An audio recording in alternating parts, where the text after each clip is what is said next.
So here in the chapter The Gupta Era and Age of Tireless Creativity, we are going to do the short question answers. There are total 15 question answers are there. Okay, so let us start. First is, how did the decline of the Kushana help the rise of the Guptas? The decline of the Kusanas created a power vacuum in northern India, allowing the Guptas to rise and establish their empire by uniting smaller kingdoms. What was Chandragupta's second Vikramaditya famous for? He was famous for military victories, good administration, promotion of art and culture and science, and maintaining peace and prosperity in the empire. So that's why he was very much famous and given the title Vikramaditya. Next, what is Pragya Prasasti? Pragya Prasasti is an inscription praising the achievements of Chandragupta's second father. So Pragya Prasasti is an inscription where the praising of Samudragupta is there, and Samudragupta was the father of Chandragupta II. Written on Allahabad pillar, it was composed by the Harisena, the court poet of Samudragupta. Next, why do you think kings choose to proclaim their achievement in the form of inscription?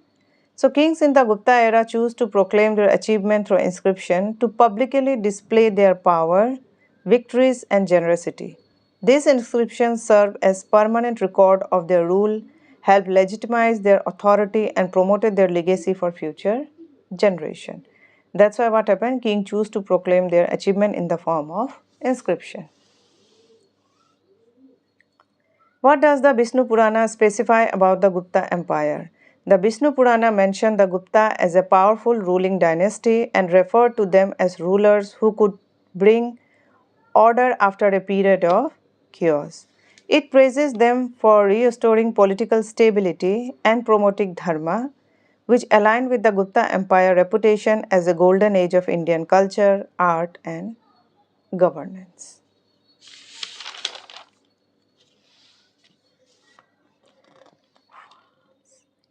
So, next question is, what did foreign travelers say about Indian society during the Gupta age?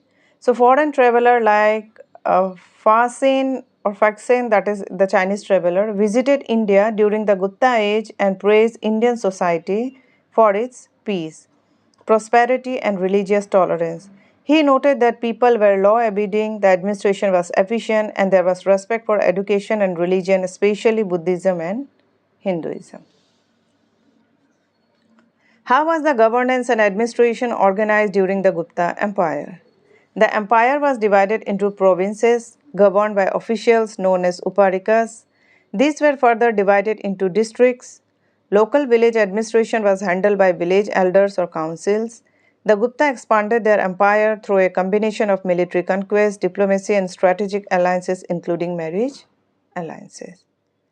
How did trade thrive during the Gupta Empire? Trade flourished during the Gupta Empire due to political stability, well-maintained roads, and safe travel routes. India traded internally and with foreign countries like the China and the Southeast Asia. Important trade items included spices, silk, cotton, ivory, and precious stone. Ports and cities became busy commercial centers, and the use of gold coin, that is dinar, shows the prosperity of the Gupta trade. What were the notable achievements of the Gupta Empire in various fields? So, the Gupta Empire is known as the golden age of Indian history due to its achievement in many fields.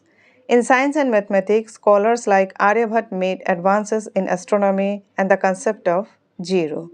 In literature, poets like Kalidas wrote famous works such as Avinan Asankuntalam and Meghadoot also. In art and architecture, beautiful temples, sculptures and paintings like those in Ajanta caves were created. The Guptas also supported education with centers like Nalanda University gaining fame. Okay, so these are the notable achievements of the Gupta Empire in various fields. Next, what is Brihat Samhita and why is it important in the context of Gupta Empire? The Brihat Samhita was written by the famous scholar Brahmira during the Gupta period. It is an important encyclopedic work in Sanskrit. covering a wide range of subjects such as astronomy, astrology, weather forecasting, architecture, medicine, water management, and more. This text shows the scientific and intellectual advancement of the Gupta era and reflect the high level of knowledge during that time. Okay, so this is about the Brihat Samhita. How do the Ajanta and Udaygiri caves reflect the Gupta era art style? The Ajanta and Udaygiri caves are excellent example of the artistic brilliance of the Gupta era. The sculptures and paintings in both caves show human figures with soft features, calm expressions, and ideal body proportion. The art in both caves carries deep spiritual meaning and often uses symbolism to convey religious and philosophical ideas. Right? Next, what were the main reasons for the decline of the Gupta Empire? So the Gupta Empire declined due to repeated attacks by the Hunas weakened the empire. The rulers were weak and could not maintain control. Local governors became powerful and rebelled against the central authority.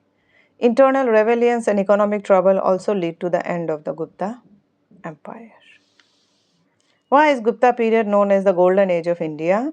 Because it was a time of great cultural, artistic, literary and scientific achievements. Art and architecture flourished, Sanskrit literature reached its peak and important discoveries were made in mathematics and astronomy. Next question. In what way is the Gupta legacy still visible today? The Gupta legacy is still visible today in India's classical art, temple, architecture, Sanskrit literature and in mathematics through the continued use of zero and decimal system. Their contribution continue to influence Indian culture, education and science. What was the significance of the Pallavas and the Kamrup kingdom in early Indian history? So Pallavas are remembered for their temple architecture and contribution to South Indian culture. Kamrup kingdom played a key role in spreading Hindu culture and Sanskrit learning in northeast India and maintained strong diplomatic ties with other major kingdoms. Okay. So these are 15 important short question answer from the Gupta era and age of tireless creativity. So this much for this video. Thank you so much for watching until the end.